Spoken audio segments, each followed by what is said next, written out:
Okay, y'all, before we begin the show tonight, this is just a introductory phrase here, an introductory line, an introductory statement. We've got podcast sponsors now, which is a new thing for us. We had Casper. We've got more coming.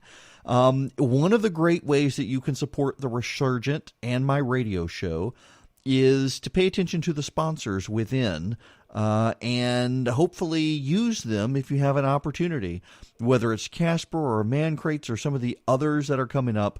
If you will engage with those sponsors, it helps them know people actually listen to this show and they continue to come back to the show. So please consider it. And now let's get to the program. 3, 2, 1, 0. All engine running. Liftoff. We have a liftoff. Well, the Dow down 362 points, NASDAQ down 64. My goodness, on the day of the State of the Union address. Wow, here we go.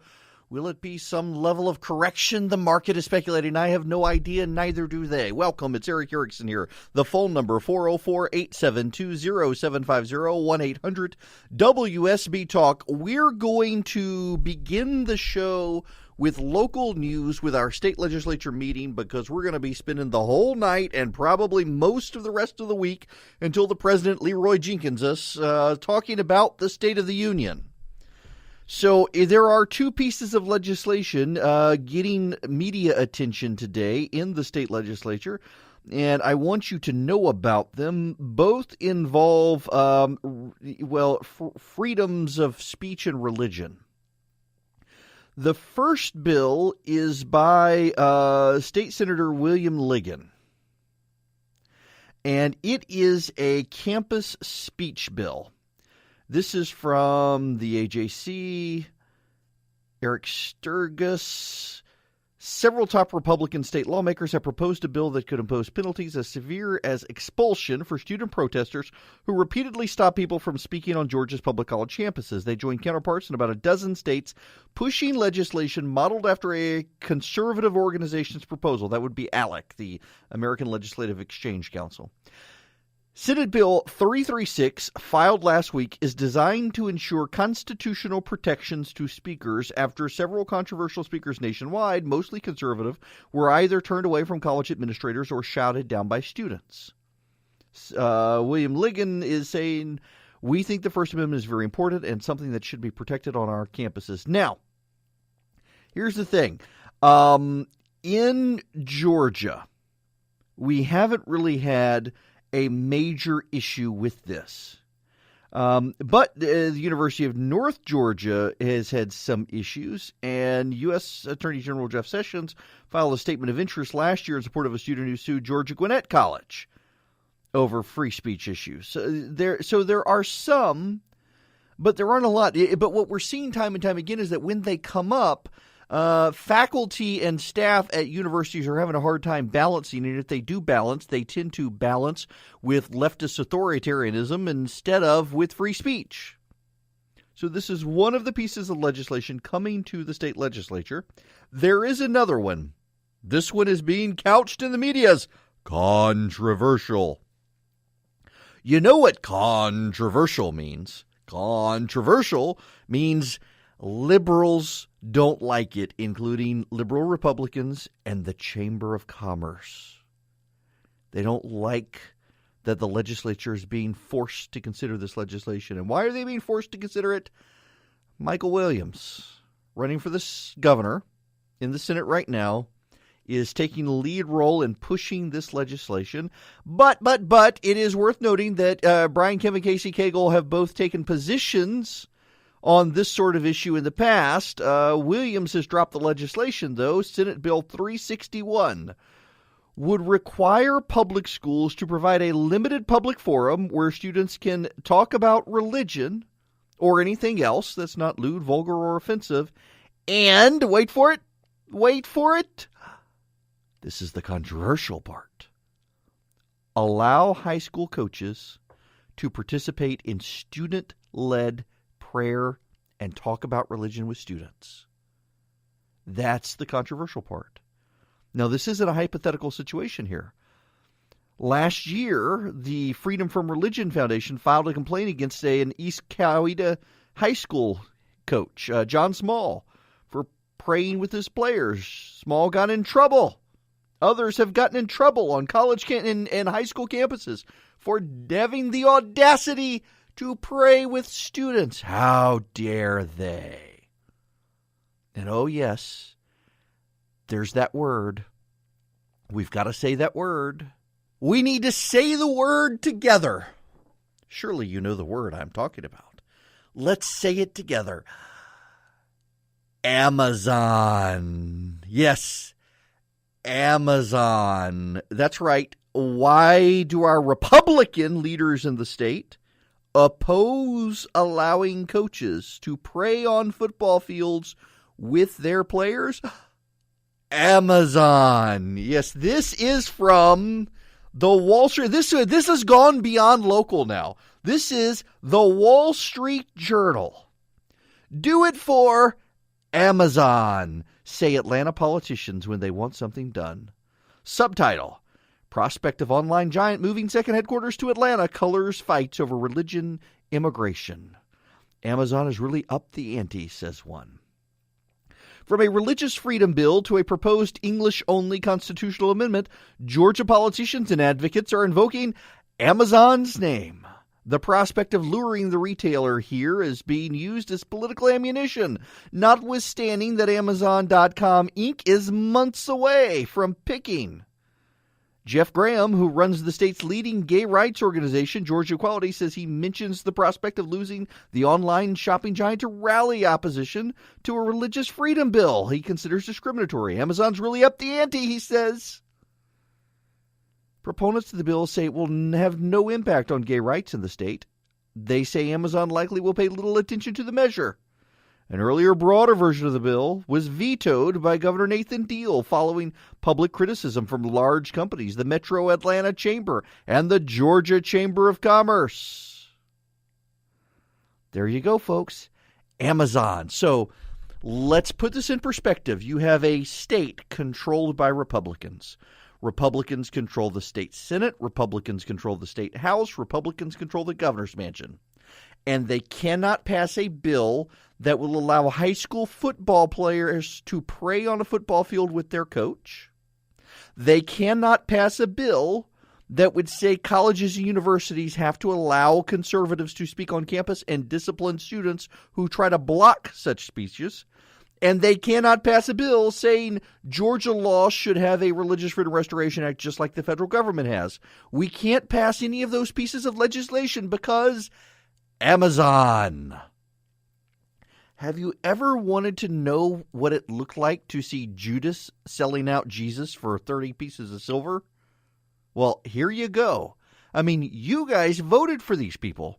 Y'all voted for the Republicans in Georgia who will not pass legislation that, by the way, over 70% of the state supports Religious Freedom Restoration Act. A majority of voters in the state support the idea that college students should not be able to shut down speeches on campus over political disagreements. A vast majority of, and by the way, a majority of people believe high school football coaches should be allowed to pray with their students if it is student-led, which the legislation requires. The coach couldn't initiate the prayer. That would be unconstitutional according to the Supreme Court. But the Supreme Court has said students can initiate prayer. And the law would allow the coaches to pray with the students. But no, we can't do this because Amazon. Y'all, we're being held hostage to a phantom. We are being held hostage to a desire. We're being held hostage to the state, desperate to bring in Amazon. And can I just say, look at all the socially conservative. By the way, they're not even considering other social conservative legislation this year. Georgia will be the only unified Republican government in the nation to not advance legislation to curtail abortion clinics in the state.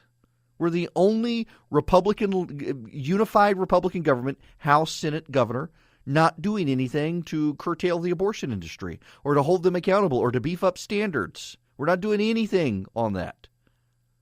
We can't get protections for adoption agencies in the adoption bill. We can't get any of this stuff. Will we even get a school choice piece of legislation? Wes Cantrell has the school choice legislation, and you got outside lobbyists opposed to this. Time and time again, all the legislation that is popular in the state, that has majority support in the state, but is socially conservative, we can't get because Amazon. My goodness. And they're not even here. Think about how much more of the culture will change if they ever show up. Y'all, just let me interrupt here for a sponsor, because this one is actually really cool, and I'm really excited about them. This is mancrates.com. Now, Valentine's Day is coming up. You may have a significant other. You may be the significant other, and you're thinking, I don't want that crap for Valentine's Day. I don't want flowers. I don't want chocolate. Good Lord, I want something manly for Valentine's Day. Well, Man Crates, either on behalf of your significant other or direct the one who will be buying it for you to mancrates.com. I mean, you actually get a physical crate of stuff. You can get NFL barware. You can get the whiskey appreciation crate. You can get the beef jerky heart or the salami bouquet for Valentine's. All sorts of, it even comes with a crowbar, by the way. This is really cool stuff. Thousands of 5-star reviews. So they sent me custom engraved pint glasses for beer or whatever. Mine will be for beer, but nonetheless, you can put water in them if you want to. No, they're actually really good quality stuff. Really fun gift to get too, because it's a great crate. So what you got to do is you got to go to mancrates.com, mancrates.com/Eric, ERICK. Don't forget the CK, and you'll get 5% off. Now, they don't offer a discount anywhere else, but you can get 5% off right now at mancrates.com/Eric, mancrates.com/Eric. But, remember, it's mancrates.com/Eric, ERICK. Really is awesome. Beer glasses, salami, you name it. You can get outdoors gear. It's just awesome selection. Go to mancrates.com/Eric for 5% off. Check it off now. A great Valentine's Day gift, maybe even for yourself.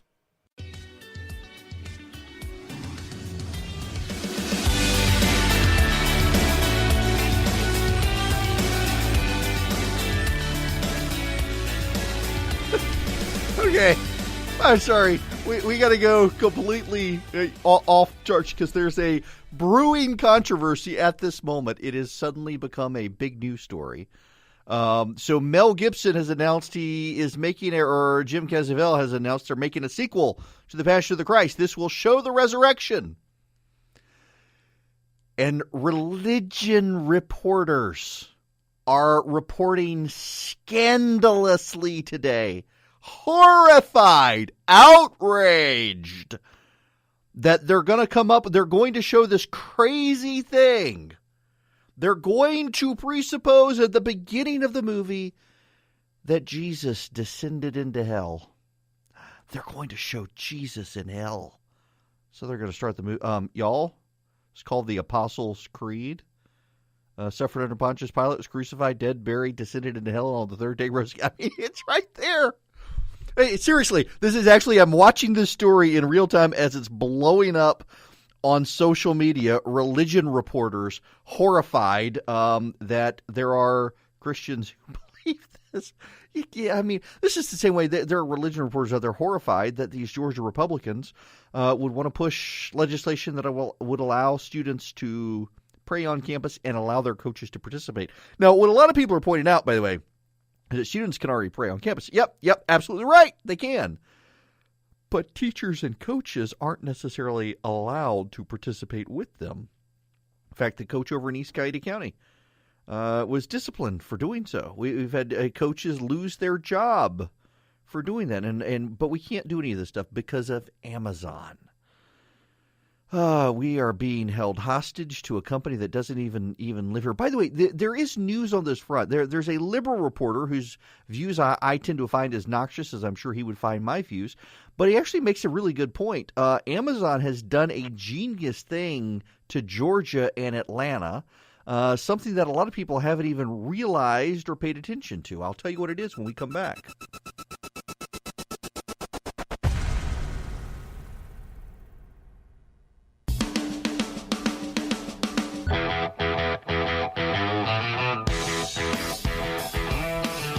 It is 38 after the hour. Eric Erickson here on WSB. The phone number 404-872-0750 1-800-WSB Talk.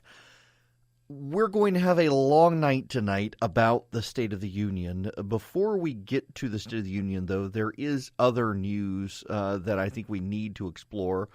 One of them is the Steve Wynn situation. I see CNBC, we've got on in the studio right now, is covering this. Steve Wynn, the casino owner out in Las Vegas, alleged to have sexually harassed or taken advantage of employees. He is denying the allegation. He was the finance chairman of the Republican National Committee. A lot of people rushing out to cry foul on this issue, that the Republicans really worked. In fact, what is her name? Ronna Romney McDaniel, whatever, the RNC chairwoman. She went on TV after the Weinstein situation, Harvey Weinstein, and went through a list of all of the Democrats that Weinstein had given money to, and made a really big case that there was a campaign finance issue here, that Democrats had known about this guy for years and were taking his money. So a lot of reporters are crying foul today over her, coming out saying, well, the difference is that Steve Wynn has denied the allegations, unlike Harvey Weinstein and even Al Franken. Whether you see that as a plausible excuse or not, Wynn himself has stepped aside as the finance chair of the RNC. Here's my sneaking suspicion on this particular topic. I don't think that this story is going to get a ton of traction. And the reason I don't think it is because the president has a State of the Union tonight. And the Weinstein story in particular existed to a degree in a vacuum, in that there was not a lot of other major news going on at the time. We are at January 30th, and it seems like the news cycle has changed every 24 to 48 hours since the beginning of the year. And that's the same with the State of the Union address. I don't know that the State of the Union address is even necessary, because nobody's going to be talking about it by Friday. The president's going to tweet something, or there's going to be something with the FBI investigation or the Mueller investigation, or you name it, the immigration compromise. And by the way, as an aside, where is this? I bookmarked this earlier. Bear with me, because I got to read this to you directly. Jorge Ramos, the TV host, where did I put this? He got on social media earlier today, and according to Ramos, they want this 1.8 million people that the president wants to give citizenship to. This is only the beginning. That their end game is 11 million people with citizenship, including the parents of the Dreamers. If that's the case, I do have to ask, why even bother negotiating? If you're going to do that, here it is, Jorge Ramos. Yes, the fight starts with the Dreamers, but the goal is to legalize their parents, their siblings, and the majority of the 11 million undocumented immigrants. This is the real immigration reform, not what Trump and the GOP are proposing. If that's the case, why even negotiate if you're a Republican? Because you're not going to get anything. You know that this is the beginning. It's the same principle essentially on gun control. The reason Republicans won't negotiate on gun control is they know that Democrats will use that and say, well, you gave us this, so now give us this. And the ball will keep going further and further away, rolling away from them.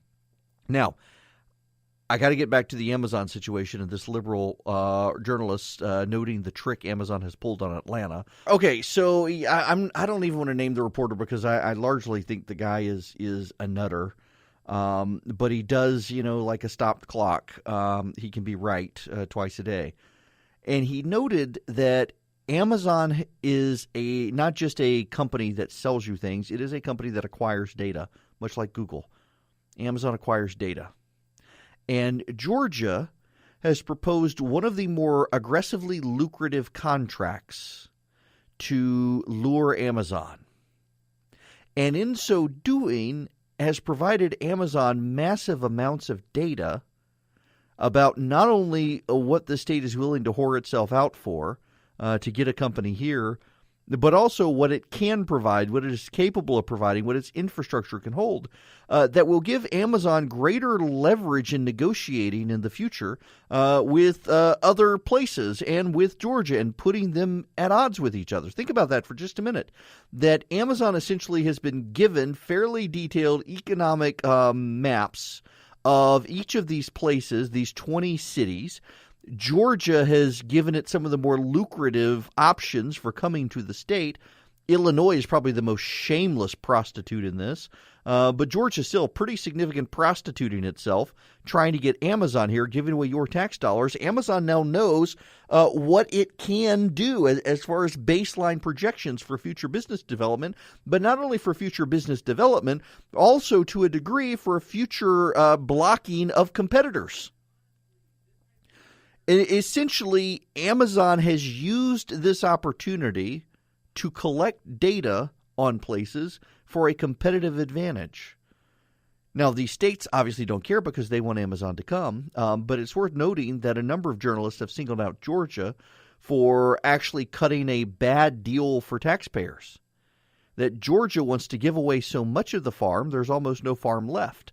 Amazon will come in, you get a great deal, and Georgia will be in a situation where it's left holding the bag for Amazon for a long time, with the property tax issue, with sales tax issue, with income tax issues, with infrastructure problems, on and on. It's not a very good deal for Georgia taxpayers, and the state doesn't really believe it.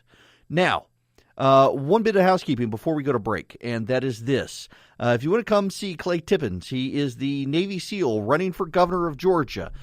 Text the word W, or the letter WSB, to 345-345. Going to interview Clay Tippins in the Live Lounge on February 8th at 8 p.m., and you are invited to come. Seating is limited. You got to have a ticket, so text WSB to 345-345.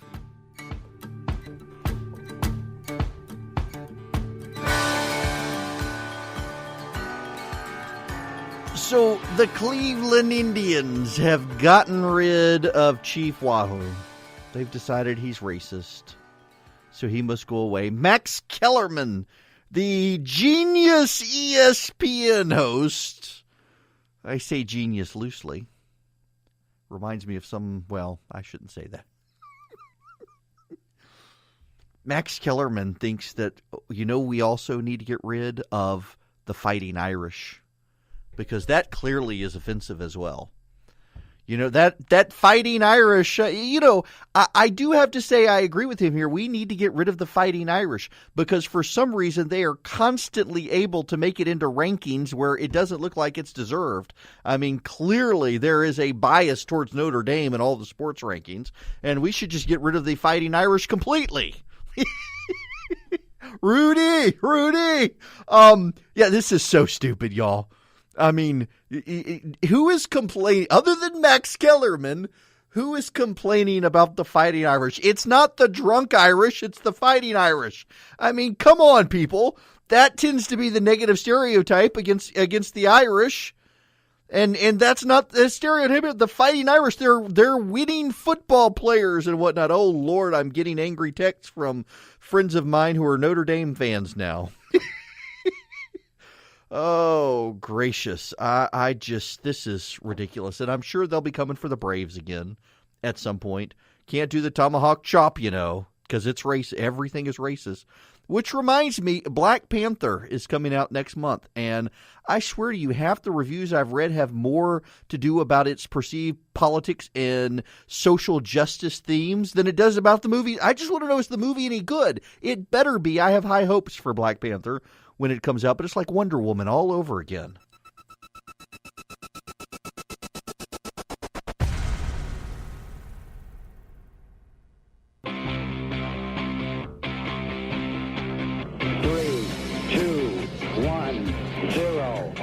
engine running. Liftoff. We have a liftoff. It's 9 after the hour. I'm Eric Erickson. This is WSB and Atlanta's Evening News. The phone number 404-872-0750 1-800-WSB Talk. That is TALK for those of you crediting Barack Obama with the massive explosion in the economy right now. I mean, y'all, here's the thing. When Bill Clinton left office in 2001, we were in a recession. Dick Cheney began talking about the recession in October of 2000. And the Bush team was accused of talking down the economy. They were accused by Team Clinton and Gore of causing a recession by talking about it. And they were blamed. When Barack Obama became president of the United States, they claimed the recession was over in September of 2009, and yet we had stagnant growth for all 8 years of his administration. And in the first 9 months of the Trump administration, we've had fairly stagnant growth consistent with the Obama administration. And now suddenly the economy is picking up steam. And the Democrats want credit for it. Chuck Schumer says Donald Trump should thank Barack Obama for it. Yeah. Jimmy Kimmel says it's Barack Obama's economy, not Donald Trump's economy. The Democrats, it is amazing how Barack Obama is still guiding the economy. Let's see, he passed tax reform. No, he didn't pass tax reform. Democrats all voted for it. He deregulated. Wait, no, he increased regulation. Donald Trump repealed all the regulations. All of the things that would spark an economy to pick up steam, Donald Trump did and Barack Obama did not do, and yet we're told it's Barack Obama's economy. No, it's not. This is Donald Trump's economy, and Donald Trump and his team have done good. But as I maintained with Barack Obama, I will maintain now that there's only so much a president can do to shape the economy. The economy, by and large, at this point, sustains itself and will collapse under its own weight. But that said, you cannot dismiss the economic impact of deregulation. You cannot dismiss the economic impact of cutting corporate taxes so major corporations like Apple can repatriate billions, not millions with an M, but billions with a B like boy. Billions of dollars repatriated. Companies on their own raising wages to $15 an hour, giving employees $1,000 bonuses that will stimulate the economy further. None of these things happen with Barack Obama. They happen with Donald Trump. Donald Trump deserves the credit for this economy. Barack Obama doesn't. If Barack Obama deserves credit for the economy, then he deserves blame for the stagnant economy that existed after he declared this recession was over. But no, that was all George Bush's fault. 8 years into Barack Obama, it was still George Bush's fault. And now suddenly not. Here's the thing. Democrats like to point out that we have economic booms when Democrats are president, and we have economic recessions when Republicans are president. The problem with that is this. Typically, Republicans get hired to fix the messes that Democrats have made, and then Democrats can be hired and claim credit for the economy until they screw it all up again and Republicans have to come back in and fix it again. I know we're not supposed to say that it defies the conventional wisdom, but that's the reality. Republicans deregulate, they cut taxes, and the economy explodes, and the Democrats get elected, and they take credit for it. Except that didn't happen here because of the recession at the end of the Bush administration. And Barack Obama tried to claim credit for something, but it wasn't much to claim credit about, so now they want to claim credit for something they had nothing to do with.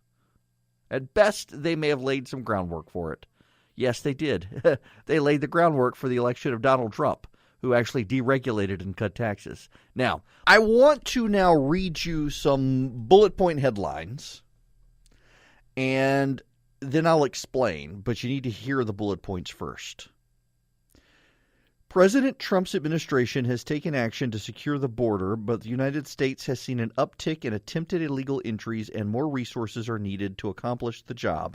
In fiscal year 2017, U.S. Customs and Border Protection recorded 310,531 apprehensions by Border Patrol agents, 303,916 of which were on the southwest border.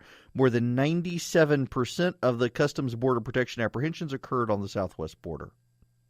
President Trump wants to keep nuclear families together while reforming our current legal immigration system, so it no longer serves as a conduit for low-skilled immigration. President Trump has called for canceling of the visa lottery system, which selects applicants at random and has been subject to fraud and abuse. Recent polling shows Americans support turning the Deferred Action for Childhood Arrivals policy into a lawful policy in exchange for ending chain migration, the visa lottery, and border security. According to a recent Harvard-Harris poll, 58% of those polled oppose shutting down the government over the DACA program. 65% of those polled would support an immigration deal that gives work permits and a path to citizenship to aliens brought to the U.S. by their parents in exchange for prioritizing merit-based immigration over family ties, ending the visa lottery, and providing border security funding. This all comes from the White House this afternoon with a series of other talking points.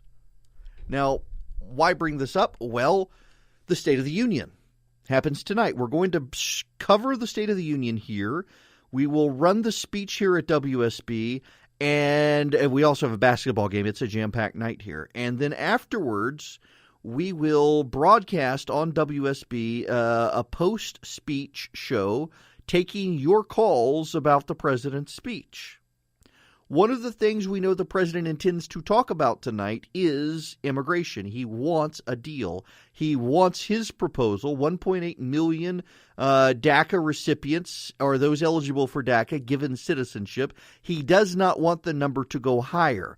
And Democrats are saying this is not enough. Now, we're going to see a compromise plan out of this, but Senator David Perdue in Georgia, Senator Tom Cotton in Arkansas, and a few others are making it very clear that the 1.8 million immigrants, that is the maximum number the president wants. That he's putting his cards on the table. He wants this. He doesn't want more than that. We'll see if he folds on that. We'll see if he drops hints on that tonight. The other big issue the president intends to talk about tonight is the economy. And that it's roaring along. And Democrats now dropping this talking point that he should be thanking Barack Obama for it, when in fact it was his deregulation and a lot of his tax reform policies that sparked this. The companies knew tax reform was coming with the GOP. They made it known. They made sure to get it passed by the end of last year. It's going to have even a more stimulative effect. The fact that companies know they don't have someone hostile to business has mattered for them, has mattered for you. And the president intends to highlight all of this tonight at the State of the Union. A lot of Democrats are going to boycott the speech. I'm actually curious to see how full the chamber is. By the way, one of the big issues here is Ruth Bader Ginsburg says she won't go to the speech. It's made headlines, and a lot of Democrats taking it as a slight against Donald Trump, but saying, hey, Antonin Scalia boycotted Barack Obama. Truth be told, Antonin Scalia didn't go to a State of the Union address since the mid-'90s, refused to go, refused to participate, didn't think it seemly for the Republic to engage in monarchical pomp and circumstance.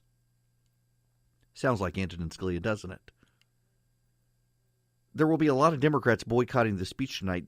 The problem for Democrats is real simple when it comes to Donald Trump.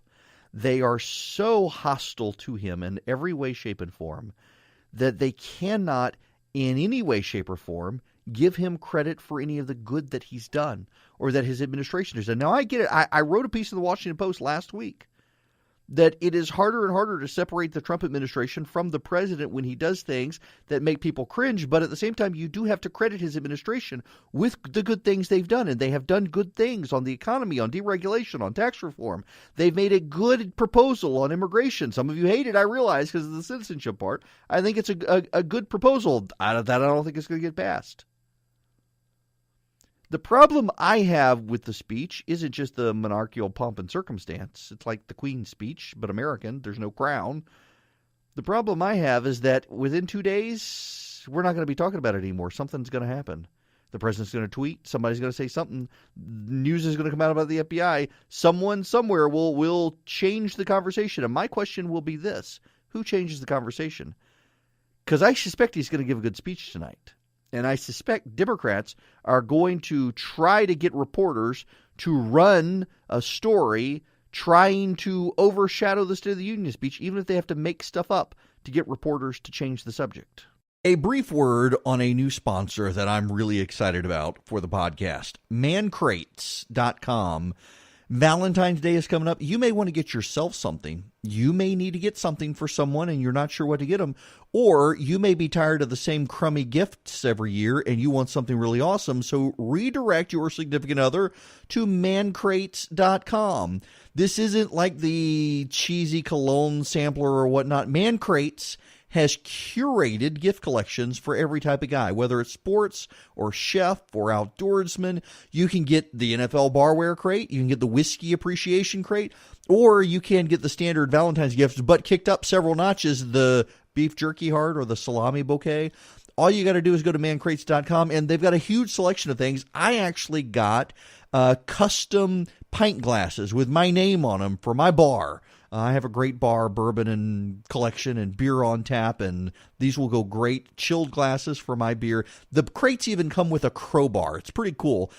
Thousands of 5-star reviews. So what do?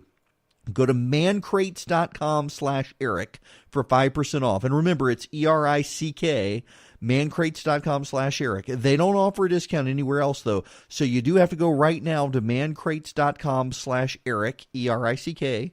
mancrates.com/Eric, and you too can get the perfect gift for yourself, for someone else, or tell someone else to go to mancrates.com/Eric for your Valentine's Day gift.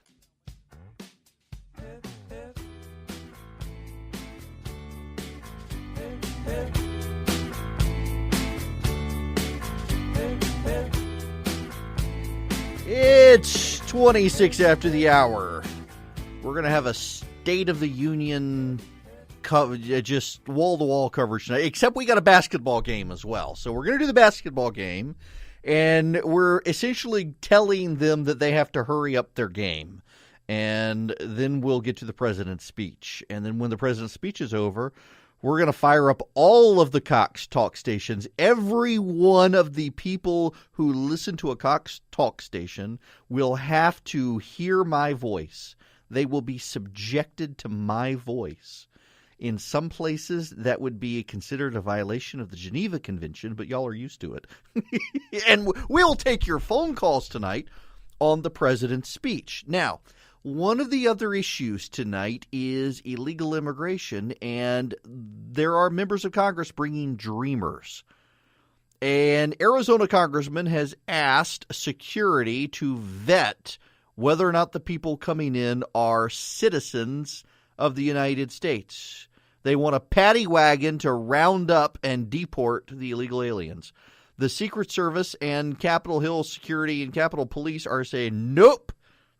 Their job is to protect the members of Congress and the president, not to ascertain citizenship. Non-citizens are allowed to watch the speech. You can agree or disagree, but I do have to say, if you've ever been to one of these things, there are a million people milling about, and you're not going to have police officers saying, papers. They want to make sure you don't have weapons on you. They don't care if your driver's license is on you. They want to make sure your weapons. So I kind of agree with the decision. It makes a lot of sense that they're not going to distract themselves with that when they're focused on the safety and security of the building. And there could be a crazy citizen as opposed to a not crazy illegal alien. So priorities, folks. We will be back after the speech tonight here on WSB. Right now, though, we got a basketball game.